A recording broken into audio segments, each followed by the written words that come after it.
मैंने ये बात इसलिए कही है कि मुल्क आज बहुत मोहताज है। मुसलमान के किरदार को दुनिया देख रही है। जगह जगह बुलडोजर चल रहे हैं, मस्जिदों को गिराया जा रहा है, अजानों की आवाज को कम किया जा रहा है। मेरे भाई, इस तमाम ताकत और खराब ताकत का मुजाहिरा आप अगर मुकाबला कर सकते हैं तो कुरान और हदीस और रसूलुल्लाह सल्लल्लाहु अलैहि वसल्लम की तालीमात ही से कर सकते हैं। मैंने आपके सामने ये रखा कि आज आपका मुल्क मोहताज है इसका कि आप इस्लाम की सही तस्वीर को पेश कर सकें, आप बता सकें कि इस्लाम की तालीम क्या है, अल्लाह की तालीम क्या है, अल्लाह के सच्चे रसूल की तालीम क्या है। यह आपके लिए, आपकी आने वाली नस्लों के लिए खैर का बाइस बनेगी। जमीयत उलमा का यही किरदार है। हमने सैलाब आया कलकत्ते में, बड़ी तबाही आई, इसको 8-10 साल हो गए। हमने वहां उनके जिनके मकानात तबाह हो गए थे उनके लिए खाने का, हमारे एक एक वक्त के दस्तरखान पर 2700 आदमी सुबह को, 2700 आदमी शाम को। हिंदू मुसलमान की कोई कैद नहीं दिखाते थे। फिर उसके बाद सैलाब आया केरला के अंदर, वहां मुसलमान भी आए, हिंदू भी आए, ईसाई भी आए, मकानात तबाह हो गए। जमीयत उलमा हिंद ने जो कर सकती थी सैकड़ों मकानों की मरम्मत कराई, मकानात बनवाए, तो उसमें हिंदू भी थे, मुसलमान भी थे। हमने आवाम के सामने खड़े होकर के चाबी दी और हिंदुओं ने आकर के हमसे चाबी ली। अभी पंजाब में बहुत बड़ा सैलाब आ गया, तबाह बर्बाद करके रख दिया।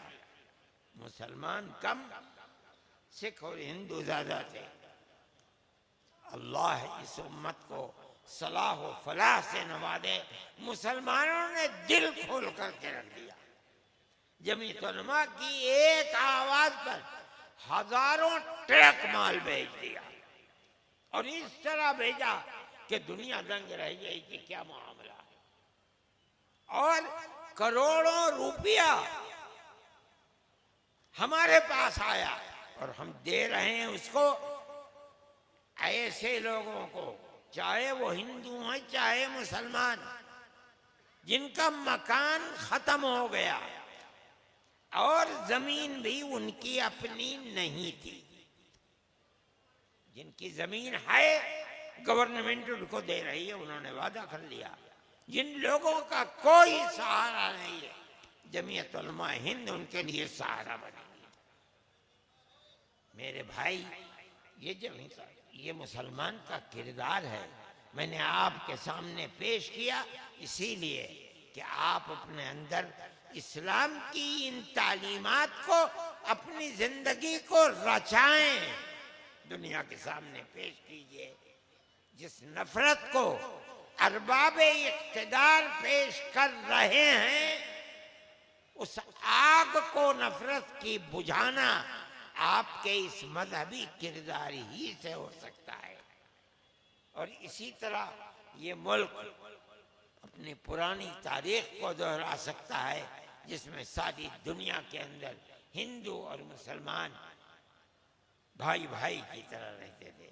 मैं अभी एक देख रहा था किताब, हजरत मदनी रहमतुल्लाह अलैह पर मुकदमा चला कराची के ऊपर।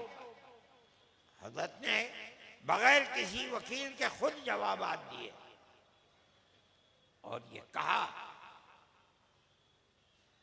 कि इंग्रेज की हुकूमत सबसे ज्यादा मुसलमान के मजहब के नुकसानदेह है। अगर आप नहीं छोड़ेंगे और मजहब को हमारे निशाना बनाएंगे तो सबसे पहले जान देने वाला हुसैन अहमद होगा। तो जो अफसर था उसने कहा कि जानते हो इसका अंजाम क्या होगा? हज़रत ने फरमाया ये मेरी अटैची है, मेरा कफन इसके अंदर रखा है, मुझे अंग्रेज गवर्नमेंट से कफन भी मंजूर नहीं है। कहो तो दिखलाऊं। उनको सजा दी गई। और गुजरात कीजिए, कहाँ कराची कहाँ गुजरात, साबरमती जेल भेजा गया। मैं आपको हिंदू मुस्लिम मोहब्बत की बात सुनाता हूं। वहां जेल में और भी हिंद मुसलमान थे। अजान देने की बात आई, गवर्नमेंट ने मना किया कि अजान जोर से नहीं दी जाएगी। धरने पर बैठ गए हिंदू मुसलमान, 10 आदमी धरने पर बैठे, 7 मुसलमान 3 हिंदू। फिर पकड़ा, उन्हें काल कोठरी में डाला। ये 3 हिंदू और 7 मुसलमान पीछे नहीं हटे, जाके काल कोठरी में पड़ गए। गवर्नमेंट को पीछे हटना पड़ा। ये कहा अच्छा 2 अजान, मगर इतनी जोर से न दिया करो, तब बाहर निकले। ये मुसलमान और हिंदू की प्यार और मोहब्बत का किरदार था। आज नफरत की सियासत को देखो, थूक दो इस सियासत के ऊपर। वो जो प्यार और मोहब्बत की तालीम थी, वही इस मुल्क की जान थी। मेरे भाई, आप इस चीज को समझें, इस्लाम की सही तस्वीर को पेश करें, हिंदू और मुसलमान एक दूसरे से करीब करें, उनके खुशी और गमी के अंदर आप शरीक हो। आप अगर इस्लाम की इस तस्वीर को पेश करेंगे तो इंशाअल्लाह मुस्तक़बिल में बहुत खैर होगी और हमारा मुल्क सरसब्ज़ शादाब होगा। अल्लाह के नबी दुनिया से चले गए, मोहब्बत का तकाजा ये था कि वो सब के सब जहां मदीना मुनव्वरा में अल्लाह का नबी है, वहीं मरते वहीं दफन हो जाते। मगर ये नहीं किया।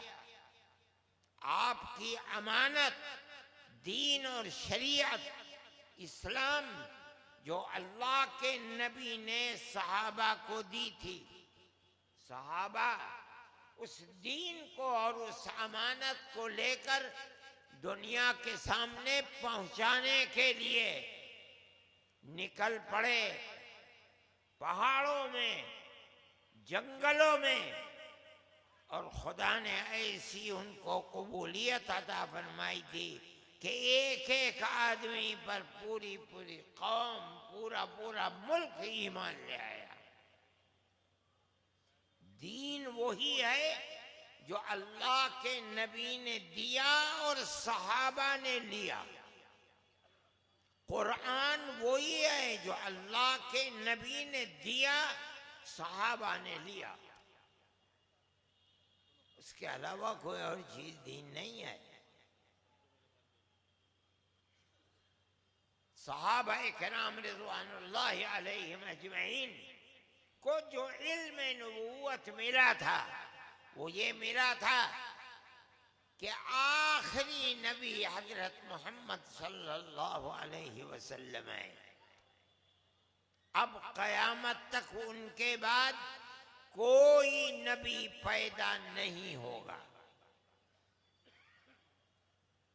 लेकिन जैसे जैसे कयामत करीब आएगी, नबूवत का दावा करने वाले कज़्ज़ाब और झूठे ज्यादा से ज्यादा पैदा होते रहेंगे। ये अल्लाह के नबी का इरशाद है। आपके जमाने में, आपकी मौजूदगी में 2 मुद्दई नबूवत पैदा हो गए। अस्वद अनसी और मुसैलमा कज़्ज़ाब, जो इल्म नबूवत नबी करीम अलैहिस्सलातु वस्सलाम को अल्लाह ने दिया था और जो इल्म आपने सहाबा को दिया था, वो ये था कि मैं आखिरी नबी हूं, मेरे बाद कोई नबी नहीं आएगा। चुनाचे अस्वद अनसी को आपकी जिंदगी में कत्ल कर दिया गया और आप तक इत्तला आपके दुनिया से उठने से 3 दिन पहले आपको इत्तला मिल गई। मुसैलमा कज़्ज़ाब आपके बाद भी जिंदा रहा।